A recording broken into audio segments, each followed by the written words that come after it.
Comment tu vas? Ça va et toi? Ben, ça va nickel. Ouais, De retour à la maison. exactement. Ça fait du bien. Attends, je vais essayer de mieux mettre mon truc. T'étais parti combien de jours là pour le repérage de ton prochain film? J'ai d'abord repéré une semaine pour le prochain long. Et après, je suis parti en repérage pour un documentaire que je tourne cet été. D'accord. Et donc c'était à Marseille, c'est ça, je crois? Le long, c'était dans les Hautes-Alpes. Oui, et voilà, le doc, c'est ça. c'est à Marseille. Ah, ouais. C'est bon. On t'entend, vas-y. Hein. Ben, moi, je suis là, c'est là. Je t'ai dit, Ah j'étais oui, Marseille, le doc. Ah oui, mais ça a coupé au moment où t'as dit Marseille, c'est pour ça. Ok, ouais, j'ai vu les photos. Il y a l'air d'avoir des très beaux lieux à shooter. Ouais, des très beaux décors. Je suis très chanceux. Du coup, comment tu fais? Tu repères avant d'écrire ou tu écris d'abord et après tu repères certains lieux et améliores le scénario en fonction de ces lieux-là? Ouais, c'est ça. J'écris d'abord et après je repère. Ouais, je repère en fonction des besoins du scénario. Et puis après, j'adapte les scènes, le script en fonction aussi des décors que j'ai, ouais, bien sûr. Okay. Bon, pour ceux qui viennent de nous rejoindre, donc je suis avec Julien Seri, réalisateur de clips publicitaires, de clips musicaux et de films aussi également. Alors je vais pas refaire toute ta filmographie parce que tu as fait beaucoup de live Instagram pendant le confinement. Donc je vais exclusivement me concentrer sur ta période cinéma. Mais voilà, je commence par Scorpion parce que les deux Yamakasi, je peux pas les faire à la fin, on en fera deux en un, ce sera plus simple. Du coup, Scorpion 2007, donc troisième long métrage. Moi, j'aimerais d'abord parler du choix étonnant de Clovis Cornillac pour interpréter le rôle d'Angelo, ancien boxeur thaï qui, suite à un événement un peu dramatique, passe par la case prison, puis devient SDF avant de faire des combats clandestins. C'était l'acteur que tu souhaitais avoir dès le début de l'écriture du projet, ou c'est un choix qui est arrivé un peu comme ça par hasard? Alors, au début, le film devait être réalisé par la scénariste du film, qui s'appelle Sylvie Vered, et à l'époque, elle avait écrit le film pour Joey Starr. Elle avait appelé Scorpion parce que Joey a un scorpion tatoué sur son ventre. Donc, le film n'a pas pu se faire à l'époque, parce que je crois que Didier a été incarcéré de mémoire. Et donc, moi, j'ai récupéré le film 2 ou 3 ans plus tard. Et on avait fait une liste d'acteurs français capables à la fois d'avoir cette qualité de jeu, et puis il nous fallait aussi quelqu'un qui s'investisse en préparation pour apprendre ce sport de combat qu'il ne connaissait pas. Donc tu vois, Clovis j'ai approché Clovis à Cannes, il fêtait je crois les 4,5 millions d'entrées de Brise de Nice, et j'ai réussi parce que j'ai rencontré son papa, donc à travers son papa j'ai réussi à lui faire passer le scénario, et qu'il a lu, et 10 jours après il m'a dit oui. Ah oui, c'était rapide. Ouais, Clovis est un mec très très professionnel, et généralement dans les 10 jours, tu sais, en fait. Et du coup, il a pas, c'était ma prochaine question, il appréhendait de jouer un ancien boxeur thaï, ou est-ce qu'il a quand même un petit peu hésité avant de dire oui? Non, il a adoré le scénario, il n'a pas hésité pour le rôle, au contraire, je pense, pour lui, c'était un vieux rêve que d'interpréter un boxeur dans un film. Il avait très envie aussi de reprendre le sport, donc il n'a pas, il a pas eu de difficulté, si tu veux, à interpréter ce personnage. Lui, en plus, il pratique la boxe depuis qu'il est petit aussi. Alors, lui, c'était plutôt de la boxe anglaise. Donc là, il a dû se mettre au MMA. Ça a été un peu dur. Et du coup, c'est vrai que dans le film, il a quand même un corps assez impressionnant. Ouais. Il a suivi du coup un entraînement physique en amont du tournage. Et combien de temps il s'est entraîné avant? Ouais, en fait, très vite, dès qu'il m'a dit oui, je lui ai mis un coach physique pour lui faire changer son corps. Donc il a eu un coach pendant 10 mois qui l'a suivi, qui avait rendez-vous avec lui tous les jours à 7h du matin. Et il faisait 4 heures de sport par jour. 2 heures le matin, 2 heures l'après-midi. Même quand il tournait d'autres films, parce que pendant la préparation de Scorpion, Clovis a tourné 3 films de mémoire en 10 mois. Moi, le coach, il prenait l'avion avec Clovis, il prenait le train avec Clovis, il l'a suivi partout, il faisait son programme alimentaire pour lui faire changer de corps. Et puis, plus on se rapprochait du tournage, et je l'ai mis dans les mains de Bertrand Amoussou, qui a été de mémoire 6 fois champion du monde de judo et de jiu-jitsu, et qui avait commencé le MMA. Et donc avec Bertrand et avec Jean-François Lenogue, il a commencé aussi un combattant de MMA qui joue dans le film. Il a commencé à pratiquer le MMA et à essayer de comprendre tous ces mouvements, ces mélanges de pieds-points et de lutte. Donc dis-moi l'entraînement, c'est beaucoup. On savait très vite. Clovis est un acteur qui s'investit à 300% quand il fait un film. Et c'est vrai que ça nous a beaucoup aidé parce que quand il est arrivé sur le film, c'était un autre homme, à la fois physiquement, tu vois, il a accepté que je rase la tête, il a accepté de prendre des coups. À la fin du tournage, il était brisé, Clovis. Hein. Il était content que ça s'arrête. Ouais. Et il a suivi un entraînement du coup pour les scènes de combat aussi également. Combien d'heures à peu près de travail pour chorégraphier ne serait-ce qu'une seule scène de combat, par exemple? Je pourrais pas te dire exactement, mais je crois de mémoire, j'ai bossé pendant 1 mois et demi avec Alain Figlars, le chorégraphe. Je crois que ça nous a pris 1 mois et demi pour définir les combats du film. Et pour Alain, parce que voilà, après c'est une écriture, hein, on part sur un principe d'une scène, cette scène se passe plutôt comme ça, cette c'est plutôt comme ça. Lui après, il amène son univers, il amène ses fights. On les retravaille ensemble si jamais il y a 2-3 trucs qui me plaisent pas. Et puis après, il faut que Clovis apprenne. C'est une chorégraphie en fait, c'est comme une danse. Bah oui, c'est ça.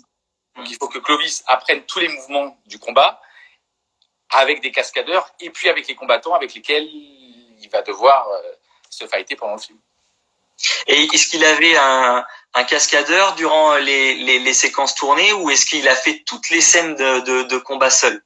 Alors, on avait un cascadeur avec nous. À l'époque, il était cascadeur. Depuis, c'est devenu un grand coordinateur de cascade qui s'appelle Manu Lanzy. Et puis, mais on va dire qu'on l'a pas beaucoup utilisé, Manu, en doublure. Clovis a tenté de faire la plupart de ses cascades. Ouais, c'est bien quand même. Ouais. Ça se voit qu'il est dans le film, ça se voit qu'il est quand même très investi dans les scènes de combat et tout. Et moi, franchement, j'étais admirablement surpris parce que j'y croyais pas beaucoup. Et quand je le vois, je dis c'était un rôle qui était fait pour lui, quoi. Très honnêtement, j'ai vraiment trouvé parfait, quoi. En plus, il a une gueule avec son petit bouc, son crâne rasé, c'est incroyable. Donc très très bon choix. Du coup, je vais revenir sur les scènes de combat. Quelles sont les difficultés pour toi en tant que réalisateur de tourner une scène de combat? Je prends la dernière séquence par exemple avec Jérôme Le Banner. Elle est assez technique. C'est une seule et même prise où il y a eu plusieurs cuts. Ah non, évidemment. Alors en plus, on a eu une galère avec Jérôme parce que Jérôme Le Banner, le dernier combattant qu'affronte Clovis, s'est cassé le bras 2 semaines avant le tournage. Il s'était vraiment cassé le bras. Donc en fait, on a repoussé le tournage d'1 semaine et Jérôme s'est fait opérer, c'est-à-dire qu'ils lui ont ouvert le bras, ils lui ont mis une plaque métallique, ils lui ont mis 6 biceps, comme il disait, et on a tourné, il avait le bras qui n'était pas encore remis en fait. Donc ça veut dire qu'il a fallu que tout ce qu'on avait mis en place comme chorégraphie, on a dû l'adapter sur le plateau. Donc généralement, comme Jérôme était quand même très blessé, on va dire quasiment chaque plan faisait 8 coups, quoi. On se permettait 8 techniques et après on coupait. Mais évidemment, on filmait ça sur plusieurs axes. On a tourné les scènes, on avait 4 caméras. Donc c'était généralement on faisait 8 coups à peu près. Et du coup, on le voit d'ailleurs dans cette séquence, Clovis casse le bras. Angelo casse le bras au personnage de Jérôme. Ça a été réécrit pour adapter le fait qu'il ait mal au bras ou est-ce que c'était déjà prévu avant? Non, c'était totalement de l'adaptation pure parce qu'en fait, on ne savait pas. On a mis 3 jours à tourner ce fight. On ne savait pas si le bras de Jérôme allait tenir. Donc Jérôme disait même si mon bras tient pas, c'est pas grave, je combattrai comme ça avec le bras. Donc on s'est dit allez, prenons pas le risque, cassons-lui le bras pour de vrai pour de faux dans le film, et puis ça va nous aider si jamais Jérôme est blessé, on pourra s'en servir, voilà. Mais tout ça, toute cette fin, ces 3 jours de fight, ça a été une improvisation improbable, assez incroyable, avec une énergie dingue sur le plateau. Clovis acceptait la situation. Alain Figlar, ça a été hyper innovant constamment. Et nous, évidemment, je découpais pas, j'avais pas découpé les précédentes scènes de fight, mais celle-là encore moins. Donc on avançait vraiment en fonction de ce qui se passait. Je plaçais les caméras. Ça a été, on a tourné, je crois que sur cette scène, on a tourné plus de 300 plans. Ah, quand même. Sur le fight. La plus grosse journée de tournage sur Scorpion, qui était sur ce fight, on a tourné 102 plans. Quand même, c'est ouf. Et Clovis devait être épuisé à la fin. Il devait en avoir trop marre. Je me rappelle, c'était notre dernier jour de tournage. Il nous restait une nuit, mais il nous restait une nuit le lendemain de tournage. Mais quand on a terminé la baston avec Jérôme, Clovis a fait livrer un plateau de bouffe libanaise pour tout le monde. Il était épuisé. Mais je suis sûr que ça reste un de ses meilleurs souvenirs de tournage, je pense, parce que c'est quand même un rôle assez unique qu'il a dans sa filmographie. Écoute, en tout cas, Clovis et moi, on est restés très très amis depuis. C'est un ami vraiment très proche et c'est une des plus belles rencontres de cinéma pour moi. Non, mais c'est un chouette type. Je l'ai rencontré à La Rochelle pour la sortie du film Les Vétos. Et j'ai eu la chance de l'interviewer après l'avant-première et j'ai passé un excellent moment avec lui. Il est adorable, vraiment. Alors, Scorpion mêle drame personnel et drame aussi amoureux. C'était important pour toi d'avoir un côté romantique pour compenser la brutalité du film? C'est ce qui faisait pour moi tout l'intérêt du film. C'était que, filmer des scènes de bagarre, je savais le faire. Moi, l'enjeu du film, il était plutôt dramatique que sur les fights. D'ailleurs, les fights, tu vois, j'ai eu 8 semaines de tournage. On a dû tourner les fights, ça a dû prendre 10 jours maximum pour tourner tous les fights du film. Il y en a beaucoup. Donc, c'est sûr que pour moi, l'enjeu, c'était, je sortais d'un film de 2 films avec les Yamakasi, qui à l'époque n'étaient pas considérés comme des acteurs, puisque c'était aussi leur premier film.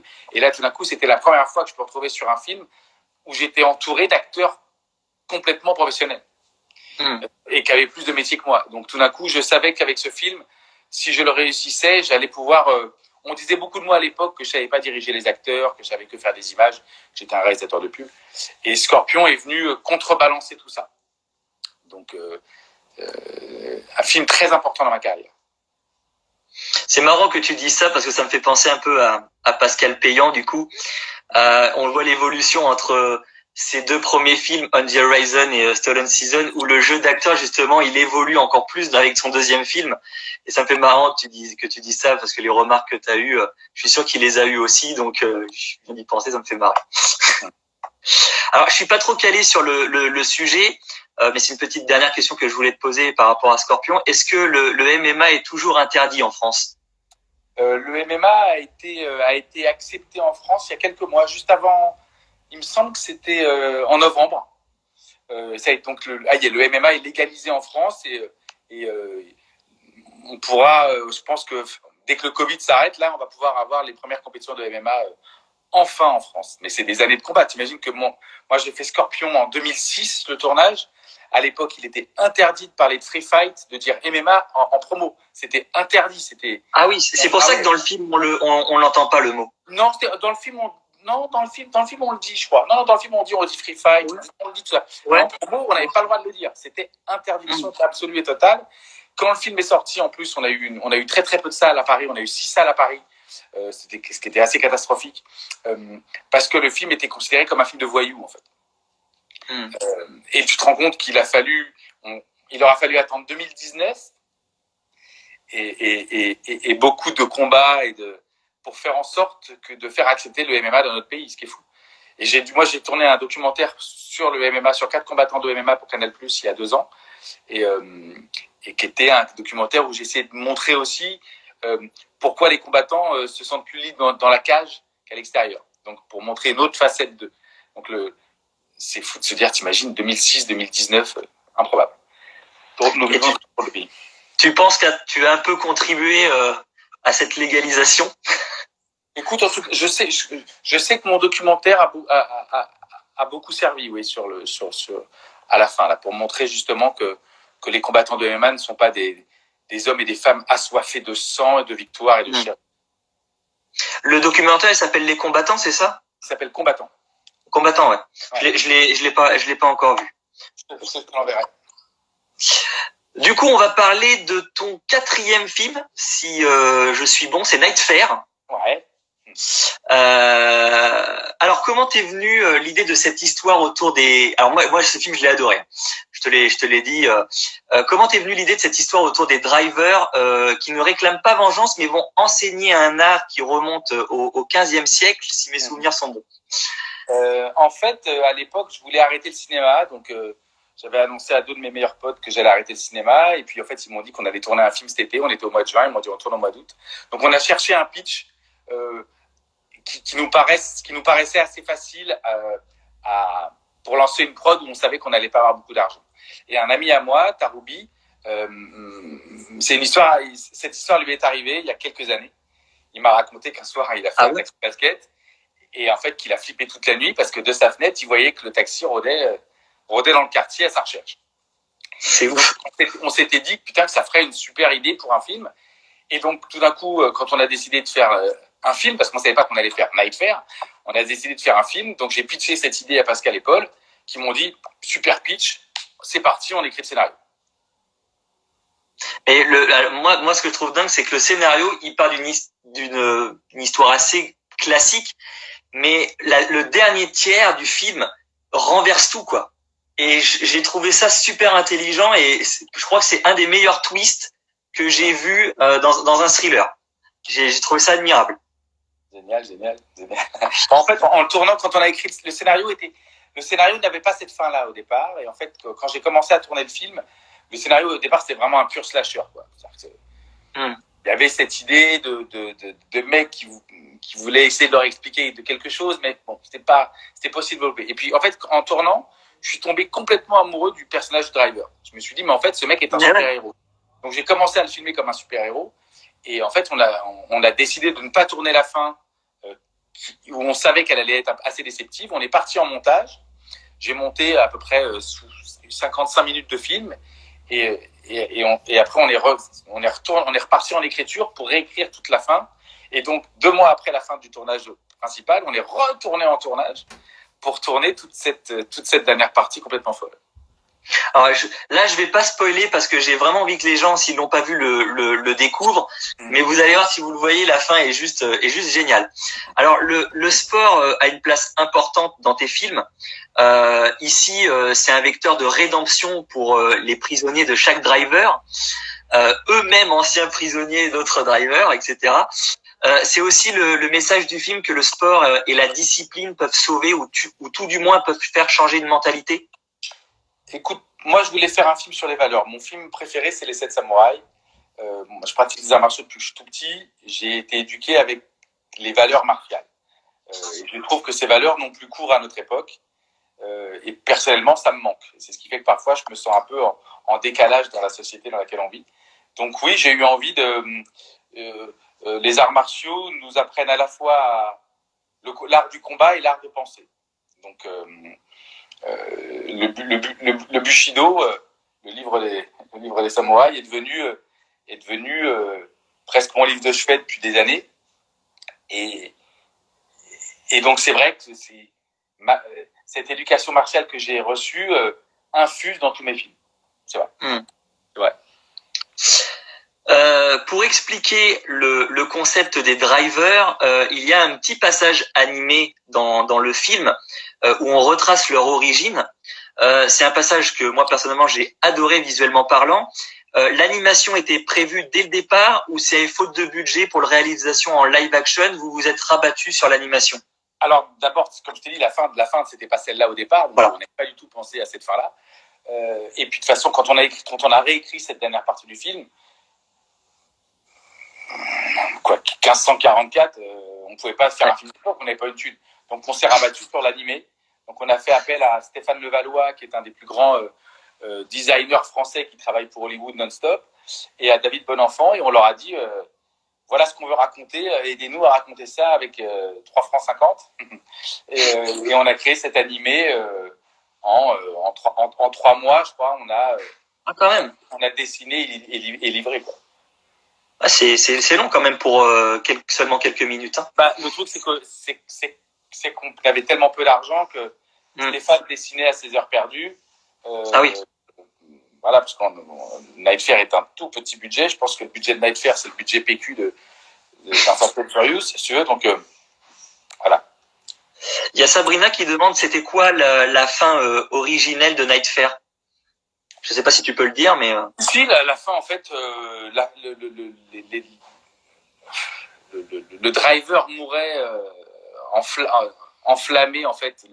Fanny Valette, en fait. Fanny Valette était kidnappée, et en fait, quand il la retrouvait dans le hangar, elle était censée être dans le coffre de taxi. Et quand ils ouvraient le coffre, il y avait plein d'essence. Donc, en fait, elle était baignée d'essence. Et en fait, le driver menaçait de la brûler avec un pistolet à de feu de détresse, là. Ouais. Et donc, en fait, l'un des deux héros se battait avec le driver, tombait, l'emmenait dans le coffre de la voiture et demandait à son pote l'anglais de tirer la fusée de détresse. Et en fait, ça brûlait la voiture, ça faisait exploser la voiture. Et les deux mouraient en flammes. Ah oui, c'était ardos quand même. Oui, en fait, je me disais que la fin aurait pu être visuellement très spectaculaire, assez violente et tout, mais j'avais envie de faire un film qui aille plus loin que le genre. J'avais envie de faire un film. J'étais hyper en colère à cette année-là, en 2014, et il fallait que ce film parle de ma colère et du manque de valeurs qui, pour moi, font défaut à la société à laquelle on vit. D'accord. Je préfère quand même la deuxième fin. Moi aussi, tu vois, à tel point que j'ai même pas tourné la première. Donc. Ouais, voilà. Alors, il y a un passage assez trash dans le film, d'où le côté slasher. C'est celui où le chauffeur de taxi débarque dans un appartement et massacre tout le monde. Hein, on va dire les mots tels qu'ils sont. Est-ce que tu peux nous parler un peu des coulisses de cette scène et comment tu l'as réalisée? En fait, voilà, ça a été. Je crois qu'on a eu une nuit pour faire tout ce qui se passe dans l'appartement là-haut. Donc en fait, on a tourné. Le but en fait de ce driver, je voulais qu'il soit tellement fort qu'à chaque fois qu'il met un coup, le personnage en face tombe. Donc je voulais le créer. J'avais en tête une espèce une composition de pages de manga. Et chaque coup. Voilà. Donc je voulais que il y a une dizaine de personnages dans la pièce. Je voulais qu'ils donnent 10 coups et je voulais que ce soit surtout extrêmement violent. Je voyais une jambe se trancher, je voyais un bras se couper, une fille se faire empaler par le sabre, des mecs prendre des patates de forain, un mec se faire défenestrer. Voilà, je voulais que ces quelques secondes, parce que ça dure que quelques secondes, soient tellement courtes et impactantes que ça laisse les gens sur le cul. L'inverse de Scorpion. Où Scorpion, j'avais 3 jours pour filmer les scènes de combat. Là, celle-là, on a dû la tourner en 2 heures. Ah, quand même. C'est marrant que tu parles de découpage de manga parce que maintenant que tu le dis et que je revois la scène dans ma tête, je me dis ouais, c'est vrai qu'il y a un petit découpage comme ça qui est fait et qui est très stylé. Et d'ailleurs, on le voit aussi quand tu parles des coups donnés, quand l'autre il descend dans la rue, il se prend une patate et il tombe par terre, c'est trop drôle. Et justement, en parlant de cette scène, on en avait parlé avec le producteur Éric Gendarme quand je l'ai eu en interview la semaine dernière. Est-ce que en écrivant cette scène, tu avais peur que certains producteurs soient un peu frileux à l'idée de montrer ce passage un peu gore? Alors non, d'abord parce que quand on a écrit ce film, on savait qu'on ne demanderait la permission à personne de faire les choses et que le deal avec les producteurs, c'était que je fasse le film que je voulais à 300%. Donc, les questions se sont posées sur la violence, mais ça n'a pas duré longtemps. Tu vois, ça a été évoqué comme dans tout bon débat. Il y a toujours quelqu'un qui lève le doigt et qui dit « Vous êtes sûr que ça va pas trop loin ?» Et moi, je disais qu'il fallait aller trop loin. Il fallait que ce film, qu'il soit singulier. Alors, on n'a pas été aussi... J'aurais pu être, si j'avais plus d'argent et plus de temps, je pense que le film aurait été encore plus violent que ça. D'ailleurs, il y a une scène de poursuite en voiture qu'on n'a pas pu tourner, où il y aurait eu pas mal de crash. Et j'aurais peut-être eu plus... Je me serais peut-être appesanti un peu plus sur la violence. Donc, en fait, le fait qu'on n'ait pas eu beaucoup de temps de tournage, pas beaucoup d'argent, en fait, ça m'a forcé à être encore plus singulier. Donc, aucun producteur... Et ce qui était très intéressant aussi, c'est que, comme la plupart des coproducteurs, comme Eric, sont venus sur le film, je crois que la plupart n'ont pas lu le scénario en fait. Ils ont accepté l'idée de faire mon 4e film, quoi qu'il arrive. Ouais, ok. Bon, c'est cool. C'est plutôt sympa de leur part. C'est vrai. Alors, une grande partie du film se déroule la nuit. Est-ce qu'un tournage de nuit, c'est plus compliqué qu'un tournage en plein jour, notamment pour placer la lumière? Alors, sur Nightfare, c'était simple. On n'avait pas d'argent, donc on n'avait pas de lumière. Donc, on avait très, très peu de moyens pour éclairer les scènes. Donc, oui, il faut un peu. On avait quand même quelques projecteurs, mais tu vois, par exemple, tous les fonds à la Défense, quand on tourne à la Défense, tous les fonds ont été éclairés avec 2 lampes torches hyper puissantes, où l'électro prenait les 2 lampes torches, mettait comme ça, et éclairait les fonds. Tu vois, on n'avait vraiment pas de thunes. Donc, c'est là où Jacques Ballard, le chef opérateur, a montré tout son talent parce qu'on n'avait tellement pas beaucoup de matos et j'avais une telle exigence sur la qualité visuelle du film qu'il a réussi à faire une image dont je suis vraiment très très fier dans le film. Mais le plus difficile pour nous, parce qu'on a fait donc ce film de nuit, mais on l'a fait de nuit au mois d'août. Donc on avait 7 heures de nuit par jour en fait. Donc ça a été le plus compliqué.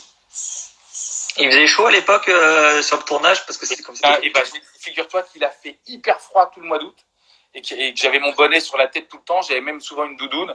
On a caillé de ouf. C'est dingue, en plein mois d'août. En plein mois d'août. Est-ce qu'il y a d'autres contraintes particulières sur un tournage comme ça de nuit, je sais pas, par rapport au bruit, est-ce que ça peut gêner les habitants au niveau... Oui, ça évidemment, mais bon, Guyancourt, là où on a tourné, c'est une banlieue, en fait c'est une banlieue de bureaux. Donc il y a très peu d'habitations. Donc c'est vrai que la mairie nous avait dit on vous donne l'autorisation de tourner, mais par exemple il faut pas que la voiture fasse de bruit quand elle dérape et tout. Donc en fait on a réécrit le film en fonction de ça et j'ai fait en sorte que le taxi soit comme un requin, il roule tout doucement pour ne pas qu'on l'entende. Ouais, mais c'est ça qui rajoute aussi au côté haletant du film, c'est que c'est une voiture toute douce et qu'on ne voit pas arriver et qu'on n'entend pas non plus arriver. C'est ça qui est fort. Par contre, quand le driver sort de la voiture, généralement ça pique. Ouais, ça picote. Alors, dernière question sur Nightfare, dans la scène post-générique, parce qu'il y en a une pour ceux qui... Heureusement que tu me l'as dit, parce que sinon, je l'aurais loupé. Donc, si vous regardez Nightfare, allez jusqu'au bout, parce qu'il y a un post-générique. On voit une multitude de taxis qui envahissent les rues de Paris. Je sais qu'il y avait plus ou moins une suite de prévues. Est-ce que, notamment sur une série en 2 saisons, est-ce que tu peux en parler? En fait, pour moi, je voulais faire comprendre qu'en fait, il n'y avait pas un driver, mais il y avait une multitude de drivers. Donc, on a fait un plan de Paris où j'ai fait venir 300 taxis. Donc, ça coûte 300 taxis qui arrivent et qui vont de la Défense à Paris.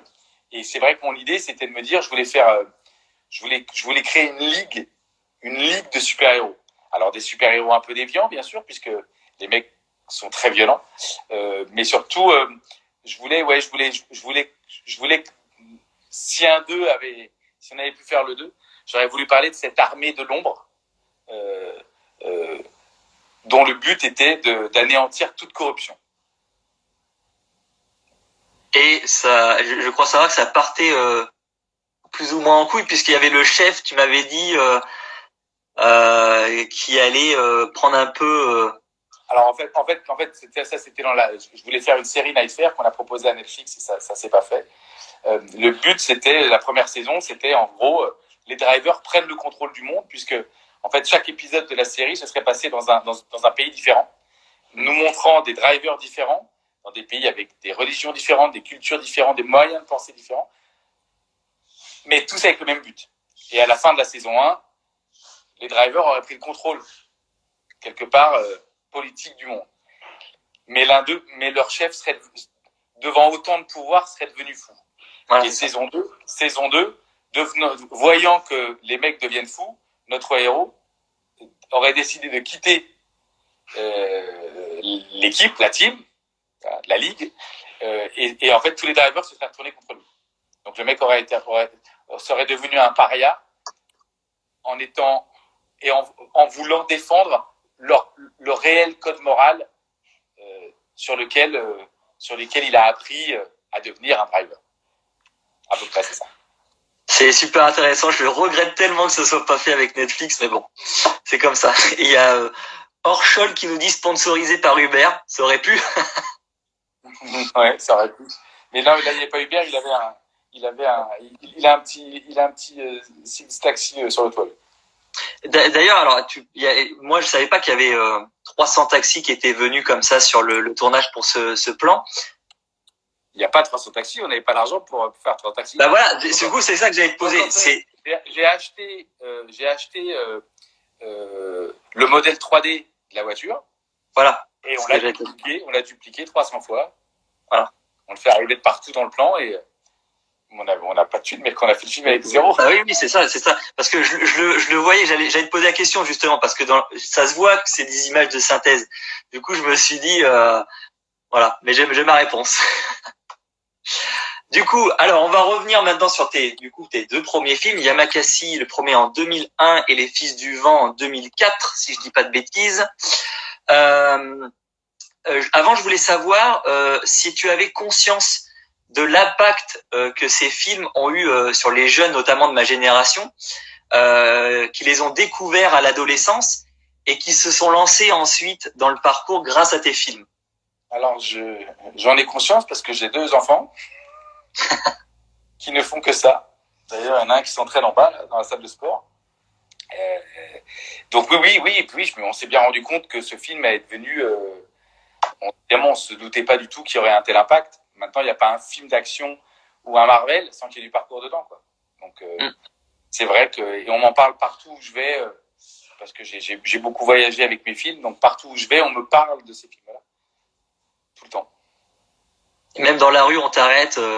Est-ce que des jeunes t'ont déjà arrêté pour te... Par exemple, quand j'ai été en Corée dans un festival présenter Night Fair, et un petit groupe de 3 personnes m'arrête devant le cinéma. Et ils sortent quelque chose de leur sac, et je pensais qu'ils allaient me sortir l'affiche de Night Fair, tu vois, à signer. Et non, ils m'ont sorti le DVD de Yamakasi. C'est ouf.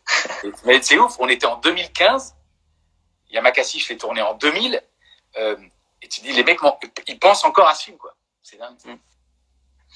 C'est vrai que c'est ça aussi, hein, d'être réalisateur, c'est qu'il y a des films qui marquent plus que d'autres des enfants. D'ailleurs, dans Les Fils du Vent, on le voit, ça commence aussi comme ça quand ils arrivent en Thaïlande. Il y a déjà des jeunes qui savent ce qu'est le parcours et qui sont déjà fans de ce groupe. Donc, je pense que c'est une petite référence à ce que tu as pu vivre toi-même.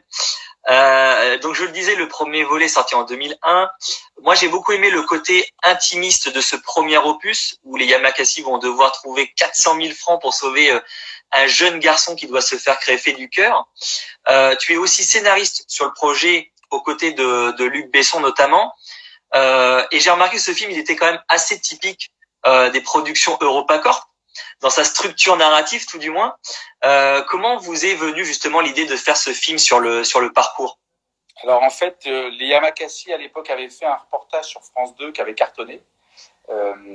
Et donc ils ont été contactés par plein de producteurs et ils ont eu le choix en fait. Et les 2 derniers en lice, c'était Luc Besson et Alain Chabat. Et Luc est très fort pour convaincre les gens de bosser avec lui. Donc Luc en fait les a convaincus de bosser avec lui.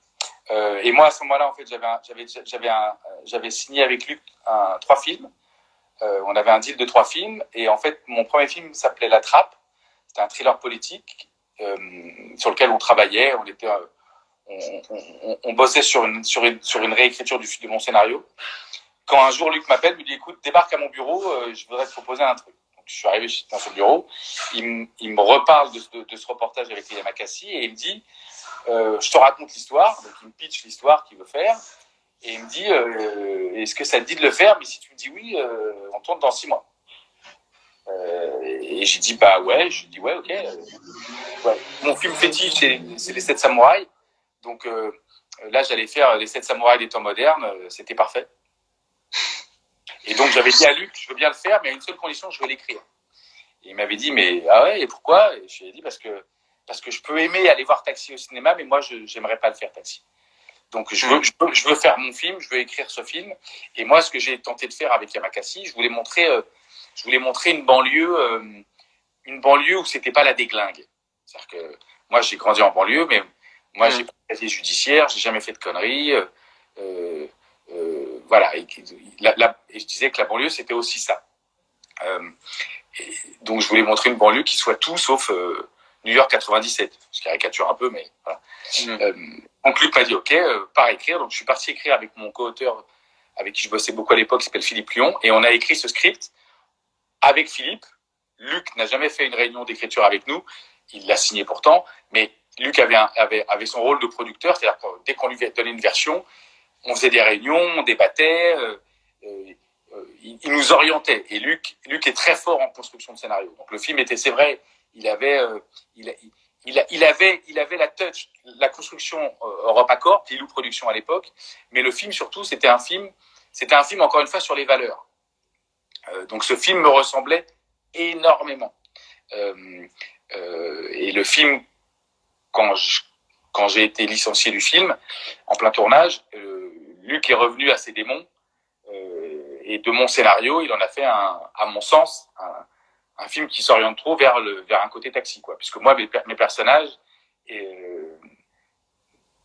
ne servaient pas qu'à faire des braquages, quoi. C'était les mêmes scénarios, les mêmes scènes, mais il y avait beaucoup plus d'humain dans mon film. Moi, je me rappelle, le film tournait autour de l'enfant. Il y a un enfant qui va mourir. Et on me disait, arrête avec l'enfant, on s'en fout de l'enfant. L'enfant, il est au début et à la fin, et au milieu, on s'en fout de l'enfant. Et moi, l'enfant était le sujet du film. Il faisait tout ça pour cet enfant qui va mourir.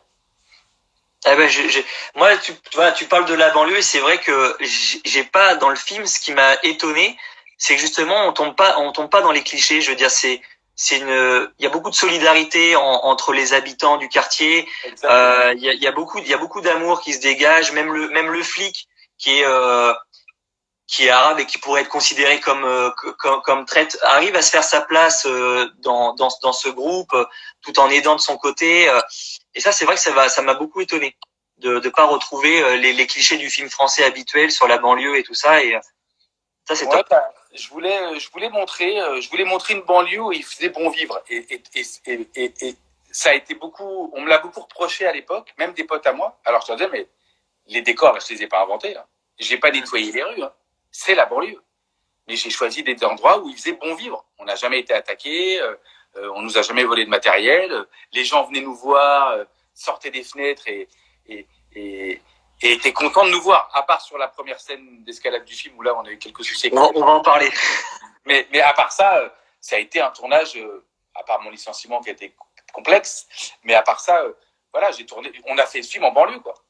Non, mais tu vois, comme quoi on peut faire des films sur la banlieue sans tomber dans les clichés. Il est comment Luc Besson dans le travail? Il est exigeant, il est autoritaire? Alors, il est exigeant à 300%. Avec moi, il n'a jamais été autoritaire jusqu'au moment du clash. Mais ouais, c'est un mec hyper exigeant, qui exige beaucoup des autres. Donc, il est considéré comme étant quelqu'un de très, très dur. Mais moi, ça me va. Encore une fois, moi, j'ai une éducation martiale. Donc, le travail, la volonté, l'énergie, ça me fait pas peur. Au contraire, je trouve ça plutôt motivant. Donc, ça a été, sincèrement, c'est une des plus belles rencontres que j'ai fait dans ce métier. Étrangement, malgré tout ce qui s'est passé après, il n'y a pas une journée où je ne repense pas à cette période. Et tu aimais déjà le travail de Luc Besson avant, je suppose? J'étais hyper fan. Quand il m'a appelé, j'étais le plus heureux des hommes. Quand j'ai signé mon contrat, j'étais le plus heureux des hommes. Quand il m'a emmené à Cannes, quand il était président du festival, moi j'étais en pleine prépa de Yamakasi, j'ai été le plus heureux des hommes. J'ai vécu 1 an avec lui, une relation incroyable.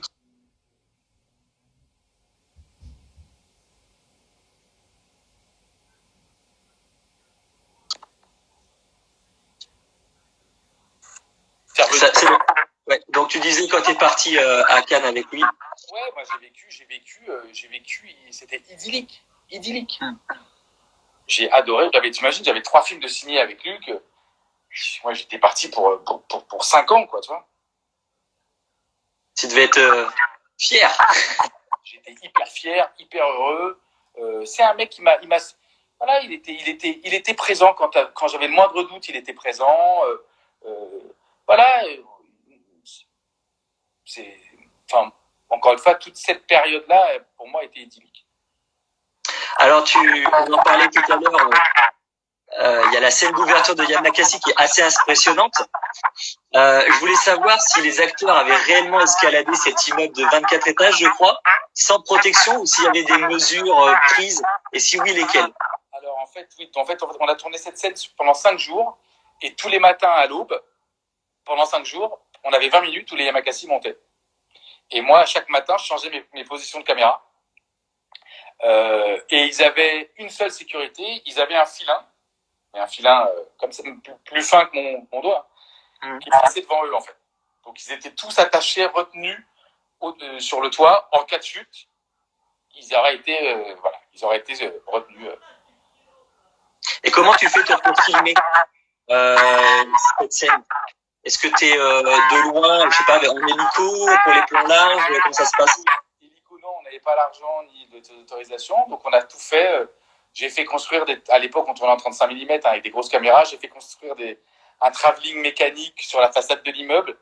Donc, c'est-à-dire qu'il y avait un chariot travelling qui reculait mécaniquement à volonté. On a mis des grues qui sortaient des appartements. On s'est suspendu dans le vide, nous aussi. On avait des caméras au sol. Je crois que j'ai eu 4 caméras par jour pour tourner cette séquence, il me semble. 4 ou 6. 4, je crois. T'as pas eu le vertige? Non, puis de toute façon, j'étais tellement heureux d'être là, mec.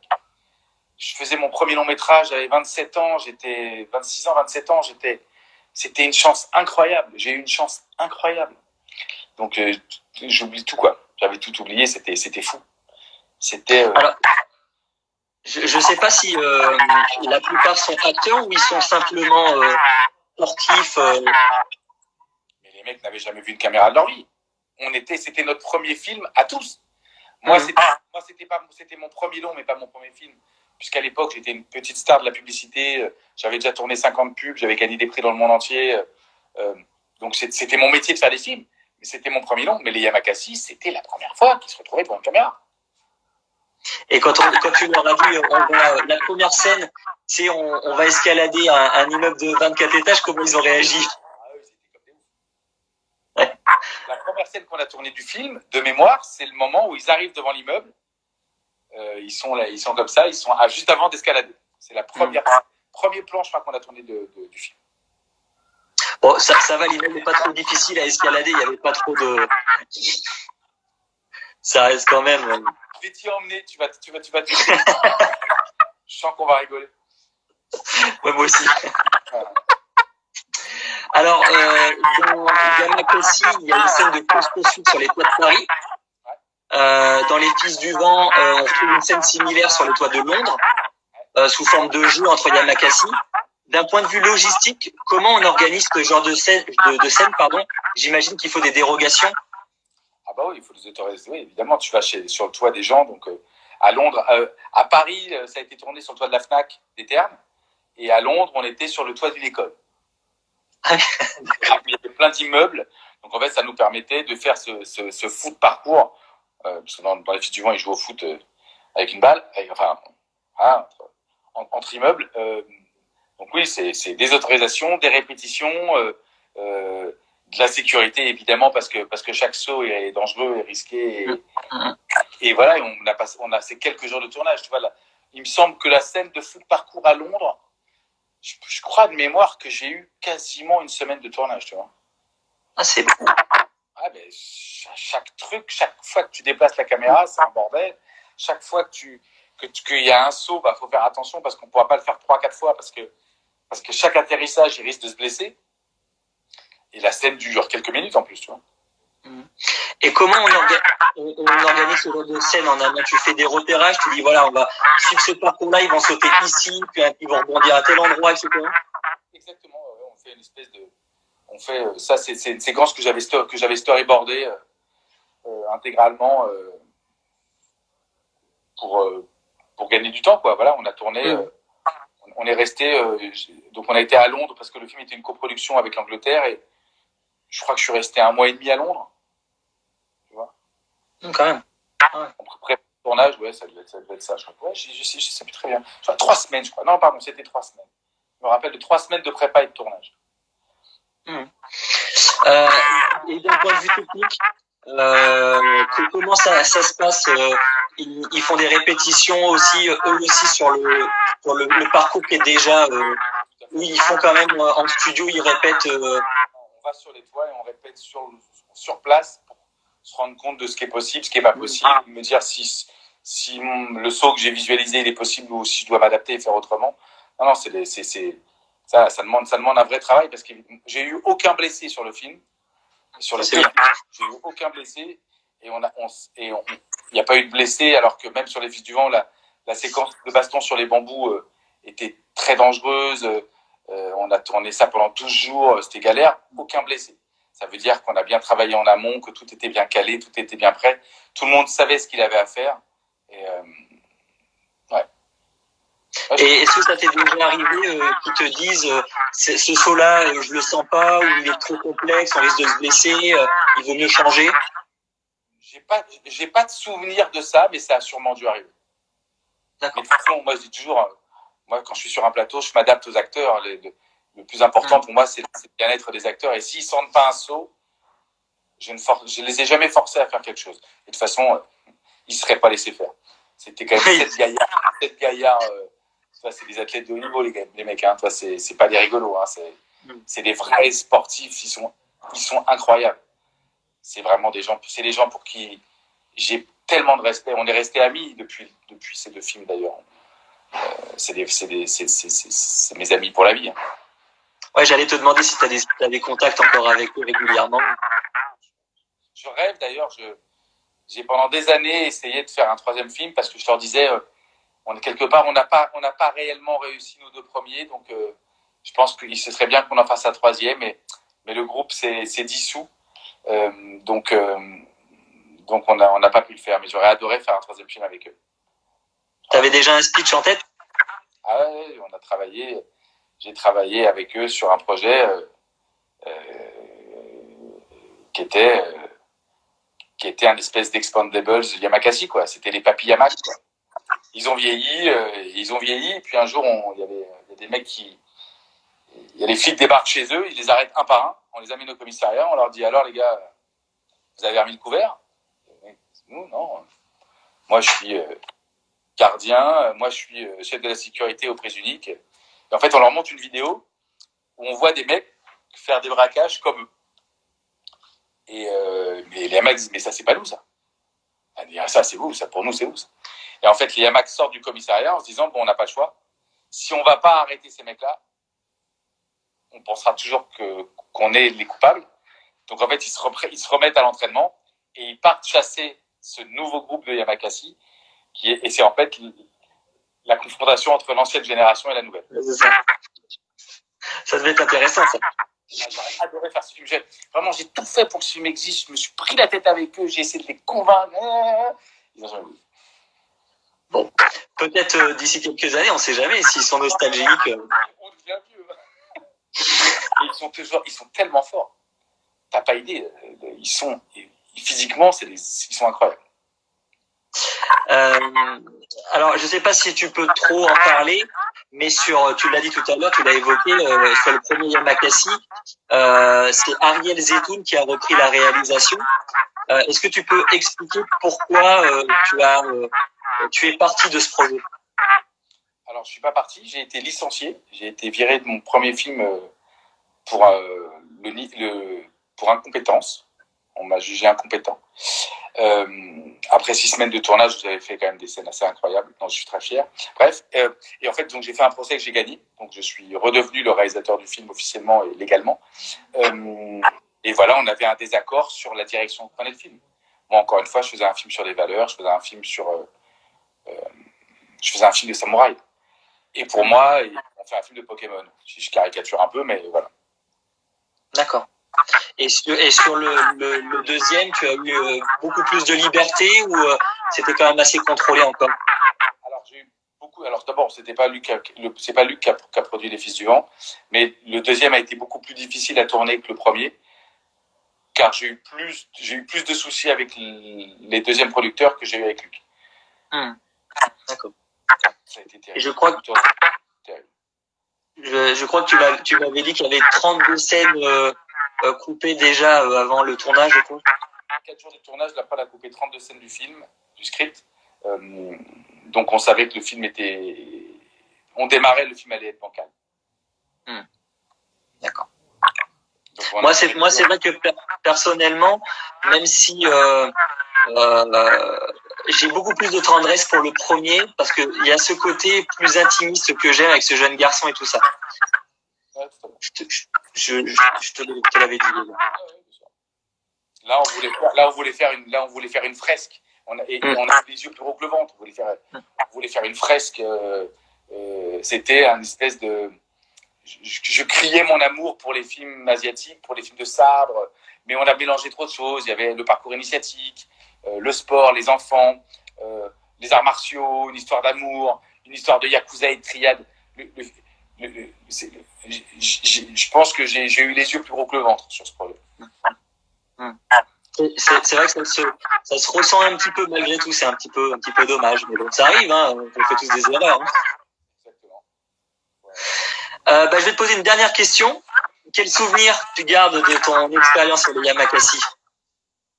Sur lequel? Sur les deux ou? Sur les deux, ouais.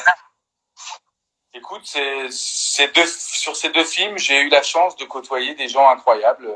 J'ai travaillé avec Besson, j'ai rencontré les Yamakasi qui resteront des amis pour moi. Donc c'est à la fois deux premières expériences professionnelles assez incroyables pour deux premiers films, et, pour mes deux premiers films, et une rencontre humaine malgré tout. Alors il y a eu le procès, il y a eu ce conflit, mais moi j'ai pas de rancœur. La justice m'a donné raison. Voilà. C'est pour moi je garde très peu de choses négatives arriver. Donc je suis plutôt très positif sur ces deux films. Merci en tout cas Julien pour ce petit moment avec toi, c'était très sympathique, passionnant. Ils sont restés avec nous pour suivre ce petit live. Bah ouais, merci à vous tous. Et puis je te souhaite une belle fin de journée. Et puis je te dis à bientôt pour Darkness School du coup. Génial. À très vite. Salut, bye, merci à tous. Salut.